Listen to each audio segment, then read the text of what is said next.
தொடர்ந்து கதை கேட்க நம்ம சேனலை சப்ஸ்கிரைப் பண்ணுங்களே. உங்களுக்கு நீங்கள் நல்ல சமநிலையுடன் இருக்கும் பொழுதுதான் உங்கள் புத்திசாலித்தனமும் திறமையும் முழுமையாக வெளிப்படும். இந்த விதிக்கு யாரும் விதிவிலக்கல்ல. தன் வாழ்க்கையில் தனக்குன்னு யாரும் இல்லை என்று ஏக்கத்துடன் வாழ்ந்து வரும் ராஜுவின் கதைதான் இது. ராஜு கஷ்டம் என்று வந்தால் யார் உதவியும் அவன் எதிர்பார்க்கவும் மாட்டான். யாரையும் நம்பியும் இருக்கவும் மாட்டான். அவன் தன் வாழ்க்கையில் எவ்வாறு முன்னேறுவது என்று யோசித்துக் கொண்டே இருப்பான்.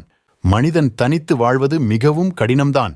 ஆனால் அதுவே நினைத்துக் கொண்டிருந்தால் வாழ்க்கை எவ்வாறு மாறும்? ராஜு கிடைத்த வேலை அனைத்தும் செய்து கொண்டிருந்தான். தன் வாழ்க்கையில் பெரிதாய் படிக்கவில்லை என்றாலும் அவன் தன் வாழ்க்கை மாற்றவும் தன் வாழ்க்கையில் நல்ல நிலைக்கு வர அவன் முழு கவனத்துடன் வேலை செய்து கொண்டிருந்தான். பிறரிடம் குறை சொல்வதையும் அவர்கள் வாழ்க்கை கதைகளையும் பொழுதுபோக்கு காட்சிகளையும் பெரும்பாலும் ராஜ விரும்ப மாட்டான். தினமும் ஏதோ உருப்படியான வேலையை செய்து முடித்து தான் அந்த நாளை கடத்துவான் ராஜு.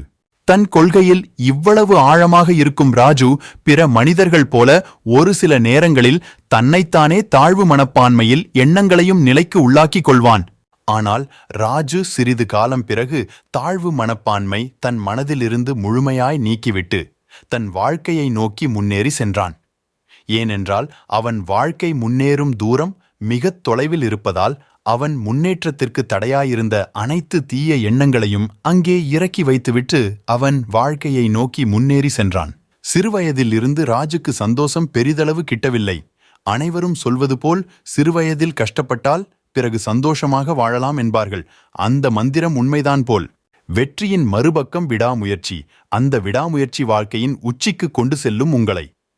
வாழ்க்கை எவ்வாறு வேண்டுமானாலும் வாழ்ந்துவிடலாம். ஆனால் இவரை இவ்வாறு வாழ்ந்தார் என்று பிற சொல்லும் போது உங்கள் மதிப்பு பெருமையும் எண்ணில் அடங்காது. மனிதருக்கும் இருக்க வேண்டிய நற்குணம் தனக்குத்தானே உண்மையாக இருப்பதுதான். முடிவை எண்ணி பயம் கொள்ளாதே. முதலில் முயற்சி செய். முடிவு என்னவாக இருந்தாலும் பரவாயில்லை.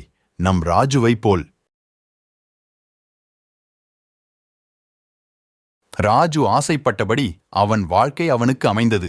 பெரிது காசு பணம் இல்லை என்றாலும் இப்பொழுது அவனுக்கு என்று ஒரு குடும்பம் உள்ளது. அவனுக்கு ஒரு மனைவி, 2 ஆண் குழந்தைகள் உள்ளன. அதிலும் அவன் 2வது மகன் மிகவும் சுட்டி. எனவே ராஜுவின் கதை முழுமையடைந்து விட்டது. இந்த கதையின் நோக்கம், விதி என்பது உங்களுக்கு நீங்களே உருவாக்கிக் கொள்வது. உங்கள் விதியை நீங்களே உருவாக்க தவறும்போது அது தலைவிதியாக மாறுகிறது என்று சொல்லி விடைபெறுகிறேன். நன்றி, வணக்கம்.